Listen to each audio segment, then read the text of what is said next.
চাইছি আপনাদের সামনে, সেটি হচ্ছে যে আমরা যত দ্রুত দেশে একটি স্থিতি অবস্থা, মানে এইটি আগে করব না ওটি আগে করব, ওটি আগে করব না এটি আগে করব, এই তর্ক বিতর্ক যদি চলতে থাকে, আহ, তাহলে সামগ্রিকভাবে জাতি কিন্তু ক্ষতিগ্রস্ত হবে আরো বেশি। দেশ তো ক্ষতিগ্রস্ত হবে এবং বিভিন্ন সমস্যা দেখা দিবে।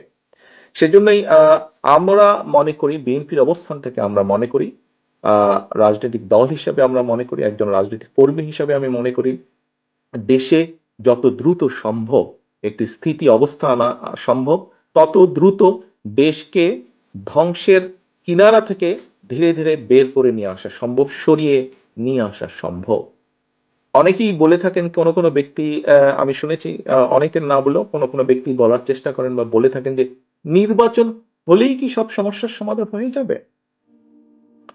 নির্বাচন হলেই যে সব সমস্যার সমাধান হয়ে যাবে, সে কথাটি এইভাবে না বলে আমরা চিন্তা করতে পারি, নির্বাচন হলে যেহেতু একটি স্থিতি অবস্থা আসবে এবং ধীরে ধীরে রিফর্ম কাজগুলো শুরু হবে, সমস্যাগুলোর আহ, প্রকটতা, তীব্রতা ধীরে ধীরে কমা শুরু করবে এবং নির্বাচন হলে সমস্যাগুলোর সমাধান কিভাবে করা যায়, এটি দায়িত্বপ্রাপ্ত হবেন বিভিন্ন মানুষ।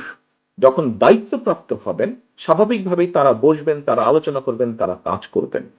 একদিনে কোনো কিছুই হবে না, বাট হওয়ার পসিবিলিটি শুরু হবে, হওয়ার সম্ভাবনা শুরু হবে। 31 দফা পূরণ করতে হলে শুধু আমরা ইনশাল্লাহ জনগণের সমর্থনে সরকার গঠনে সক্ষম হলে, আমরা 31 দফা পূরণে প্রতিটি দল, প্রতিটি মানুষের আমাদের সহযোগিতা কাম্য। প্রতিটি দল, প্রতিটি মানুষের সহযোগিতা কাম্য আমাদের। আমরা একা পারবো না, যেহেতু দেশ গঠন একক কোনো কাজ নয়। দেশ গঠন, দেশকে রাষ্ট্র পুনর্গঠন, রাষ্ট্রের কাঠামোকে পুনর্গঠন করতে হলে একক সরকারের পক্ষে সম্ভব নয়। এটি দরকার সকল মানুষের সমষ্টিগত